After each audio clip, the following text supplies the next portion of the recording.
બધા મિત્રોને અમારા જય શ્રી કૃષ્ણ. તમારા બધાનું અમારી ચેનલ વ્રત કથા પંચાંગમાં અમે હાર્દિક સ્વાગત કરીએ છીએ. આજ આપણે આ વિડીયોની અંદર એ વ્રત જીવ્રત વ્રત વિશે વાર્તા સાંભળીશું. પરણ્યા પછી પહેલા અષાઢ વદ તેરસથી આ વ્રત લેવાય છે અને અમાસના દિવસે આ વ્રત પૂરું થાય છે. એ દિવસે સવારે વહેલા ઉઠી નાહી ધોઈ એ વ્રત જીવ્રત નામના દેવીનું પૂજન કરવાનું, ઉપવાસ કરવાનો, ફળ ફળાદી ખાવાની, રાત્રે જાગરણ કરવાનું. આ રીતે 5 વર્ષ સુધી વ્રત કર્યા પછી આ વ્રતનું ઉજવણું કરવાનું. આ વ્રત પતિના દીર્ઘાયુ માટે છે. એ વ્રત જીવ્રત વ્રત કથા માણે છે. એક હતો બ્રાહ્મણ અને એક હતી બ્રાહ્મણી. બંને બધી વાતે સુખી હતા, પરંતુ તેમને એક જ વાતનું દુઃખ હતું કે તેમની શેર માટીની ખોટ હતી. એમને કોઈ સંતાન હતું નહીં. આથી તેઓ હંમેશા ચિંતા કર્યા કરે. અંતે બ્રાહ્મણે વિચાર કર્યો, આ બધી ચિંતા છોડી દઈને હું તપ કરવા નીકળી પડું. મહાદેવનું તપ કરું અને શંકર ભગવાનને રીઝવું. આમ વિચારી તે ચાલી નીકળ્યો. ગામને થોડેક દૂર ગયો. ત્યાં ઘોર જંગલ આવ્યું. આ ઘોર જંગલમાં ચાલતો ચાલતો એ થોડેક દૂર ગયો. ત્યાં તેને એક મહાદેવજીનું મંદિર દેખાણું. જંગલમાં મહાદેવના મંદિરમાં કોણ આવે ને કોણ જાય.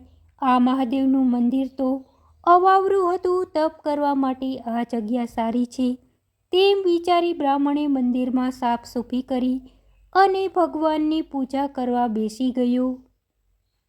1 દિવસ, 2 દિવસ, 3 દિવસ એમ કરતાં કરતાં 5 દિવસ વીતી ગયા.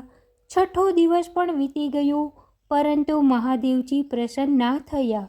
એટલામાં એક પારધી ત્યાં આવી એક બકરું લઈને આવી ચડ્યો. એણે તો જય મહાદેવ કહીને બકરાના ગળા ઉપર તલવારનો ઘા ફટકાર્યો. તરત જ મહાદેવજી પ્રસન્ન થયા અને બોલ્યા, માંગ માંગ તે આપું. પારધી કહે, હે શંકર ભગવાન, મારે તો 7 દીકરા જોઈએ છે. મહાદેવજી કહે કે જા, તને 7 દીકરા થશે.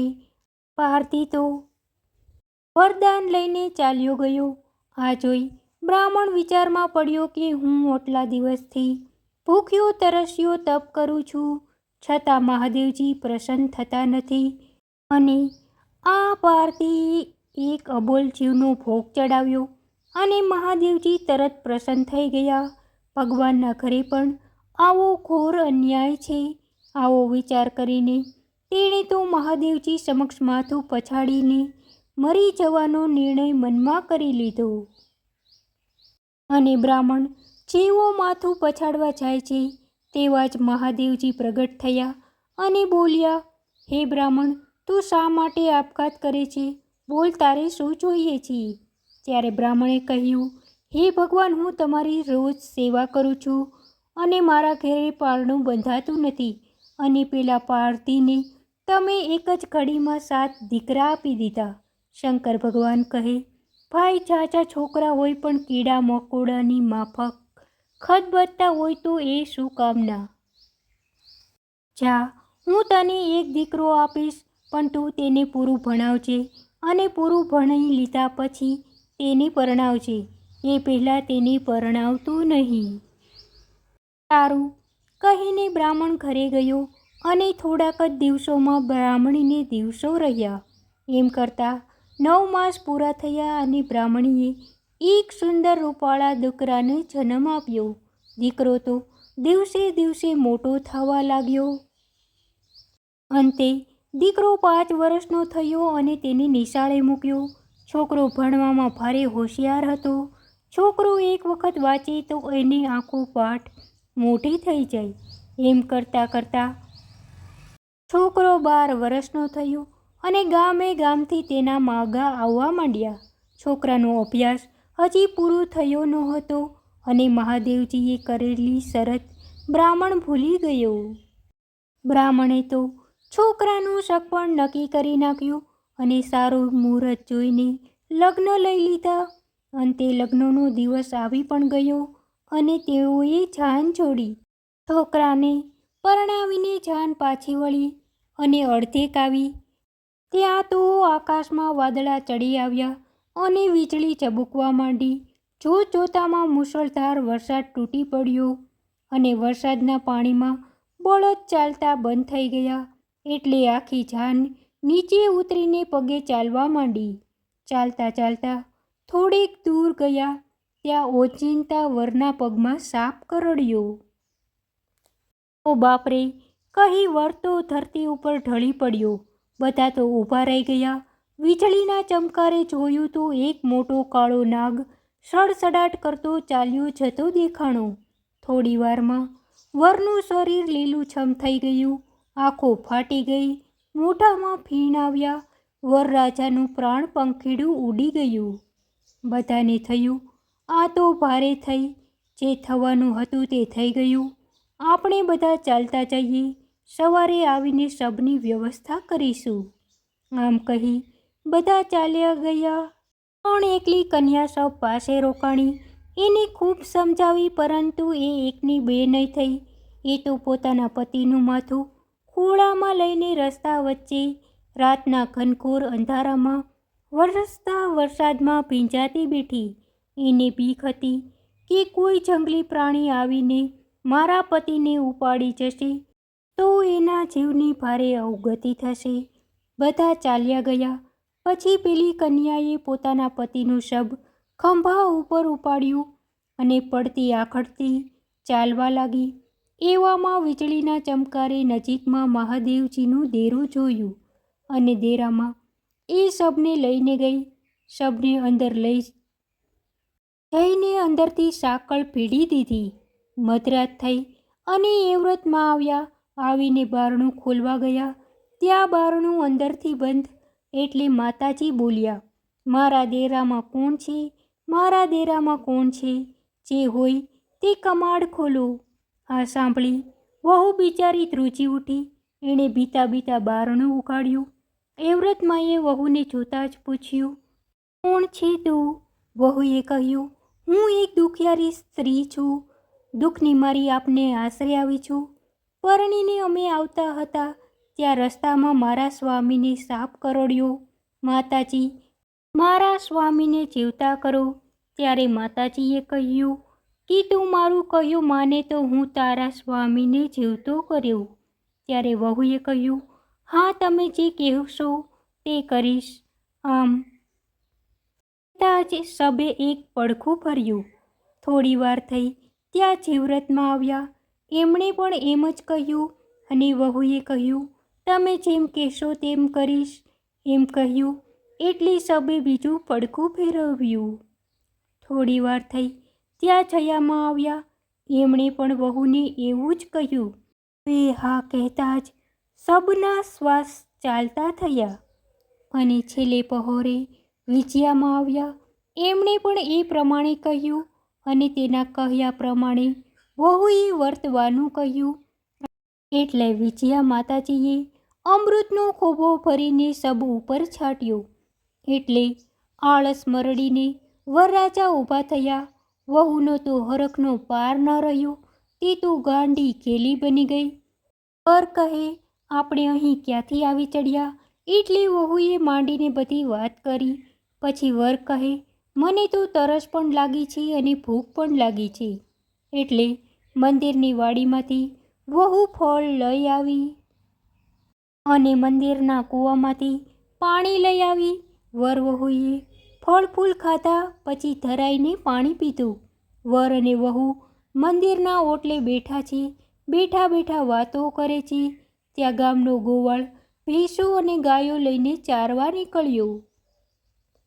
એમણે તો વર વહુને જોયા અને વિચાર્યું, અરે, આ વરના માતા પિતા તો ગામમાં રોકળકળ કરે છે અને આ બંને જણા તો અહીં બેઠા બેઠા હસી મજાક કરે છે. આ જોઈને ગોવાળ તો ગામમાં ગયો અને વરના માતા પિતાને ખબર આપી. એટલે તેમણે રોકળકળ બંધ કરી તપાસ કરી. પછી જાન જોડીને વર કન્યાને તેડી ગયા. ઘરે જઈને એમના સામૈયા કર્યા. થોડા દિવસ થયા ત્યાં વહુએ એક સરસ મજાના કનૈયા કુંવર જેવા દીકરાને જન્મ આપ્યો. એ રાતે મધરાત થઈ અને એ વ્રતમાં આવ્યા અને કહે, અરે વહુ, મને વચન આપ્યું છે તે યાદ છે ને? વહુએ કહ્યું, હા માતાજી. ત્યારે માતાજીએ કહ્યું, તો લાવ દીકરો મને આપી દે. અને વહુએ બાળોતિયામાં વીંટીને દીકરો આપી દીધો. માતાજી તો દીકરો લઈને અલોપ થઈ ગયા. અને સવારે ઉઠીને સાસુએ ઘોડિયામાં જોયું તો છોકરો ન મળે. સાસુ કહે, અરે વહુ, છોકરો ઘોડિયામાં સૂતો હતો તે ક્યાં ગયો? ત્યારે વહુએ જવાબ આપ્યો, મને ખબર નથી. સાસુને વહેમ ગયો કે વહુ એકલી જંગલમાં રહેલી અને પોતાના મરી ગયેલા પતિને સજીવન કરેલું, માટે નક્કી એના કોઈ કારસ્તાન હોવા જોઈએ. છોકરો ગુમ થયાના સમાચાર આખા ગામમાં ફેલાઈ ગયા અને હાહાકાર વર્તાઈ ગયો. થોડા વખતમાં એ વાત ભૂલાઈ ગઈ અને વહુને બીજી વાર મહિના રહ્યા. બીજી વાર વહુએ દીકરાને જન્મ આપ્યો અને એ જ રીતે જીવરતમાં મધરાતે આવીને દીકરાને લઈ ગયા. સાસુને લાગ્યું બબ્બે વાર વહુ છોકરાને ખાઈ ગઈ. ત્રીજી વાર પણ એવું જ બન્યું. સાસુ તો લાકડી લઈને આખી રાત ચોકી કરતા રહ્યા. છયામાએ સાસુને ઊંઘાડી દીધા અને મધરાતે બાળકને લઈ ગયા. સવાર પડી, પાછી રોકડ કોલ ચાલુ થઈ અને આ વાત સીધી રાજા પાસે ગઈ. ચોથી વખત વહુએ દીકરાને જન્મ આપ્યો. આ વખતે તો રાજા પોતે ઉઘાડી તલવારે ઘોડિયા પાસે બેઠો ચોકી કરવા લાગ્યો. મધરાત થઈ, વિજયા માતાજી આવ્યા. દર વખતની જેમ રાજાને પણ વિજયામાએ ઊંઘાડી દીધો અને તે બાળકને લઈને ચાલતા થયા. સવારે રાજાએ ઉઠીને ઘોડિયામાં જોયું તો છોકરો ન મળે. સાસુએ તો માથું અને પેટ બંને કૂટવા માંડ્યા અને કહેવા લાગ્યા કે જરૂર આ વહુના જ કારસ્તાન છે. મારા 4 દીકરા ખાઈ ગઈ તોય તે ધરાતી નથી. આ સાંભળી વહુ બિચારી શું બોલે? 5મી વખત વહુને દહાડા રહ્યા. આ વખતે વહુને દીકરી આવી અને તે જીવતી રહી. દીકરીને કોઈ લઈ ગયું નહીં. એટલે વહુએ કહ્યું, બા, મારે ગોરાણી જમાડવી છે. આજે મારું વ્રત પૂરું થાય છે. આ સાંભળી સાસુ ગુસ્સે થઈ અને કહેવા લાગી, તને જેમ ફાવે તેમ કર, મને કાંઈ પૂછીશ નહીં. અને વહુએ વ્રતનું ઉજવણું કર્યું. વહુ તો સવારમાં ઉઠીને નાહી ધોઈને મંદિરે ગઈ. 4 દેવીઓને ચાંદલા કર્યા અને પછી બોલી, હે વ્રતમાં, જીવ્રતમાં, છયામાં, વિજયામાં, 4 બહેનો ગોરાણી થઈને મારે ત્યાં જમવા આવજો. અને 4 માતાજી જમવા આવ્યા. માતાજી જમવા બેઠા એ વખતે પેલી છોકરી ઘોડિયામાં રડી. એટલે માતાજીએ પૂછ્યું, દીકરી કેમ રડે છે? સૌને 2 ભાઈ અને મારે તો એકેય ભાઈ નહીં. અરે બેટી, તારે તો 4 ભાઈ છે.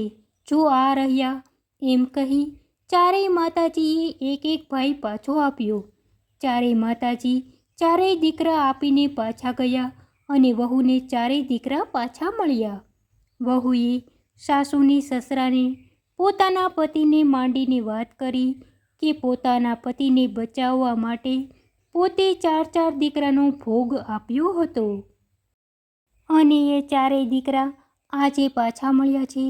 ત્યારે સૌએ વહુના વખાણ કરવા માંડ્યા. હે વ્રતમાં, જીવ્રતમાં, છયામાં, વિજયામાં, તમે જેમ આ પરણેલી નવી વહુને ફળ્યા એમ આ વ્રત કથા કરનારને, સાંભળનારને સૌને ફળજો. ના સૌભાગ્યનું રક્ષણ કરજો. તેના સંતાનોને ઉન્નતિ દેજો. સૌની મનોકામના પૂર્ણ કરજો. તમામના તમામ દુઃખ હરતા રહેજો. બોલો એ વ્રત માતાજીની જય. બોલો જીવ્રત માતાજીની જય. બોલો જયા માતાજીની જય. બોલો વિજયા માતાજીની જય. મિત્રો, આ વાર્તા અમે તમને કહી. જો તમને અમારી આ વ્રત કથા સાંભળવી ગમી હોય તો તમે અમારા વિડીયોને લાઈક કરી, શેર કરી અમારી ચેનલને સબસ્ક્રાઈબ કરજો. તમને બધાને અમારા જય શ્રી કૃષ્ણ.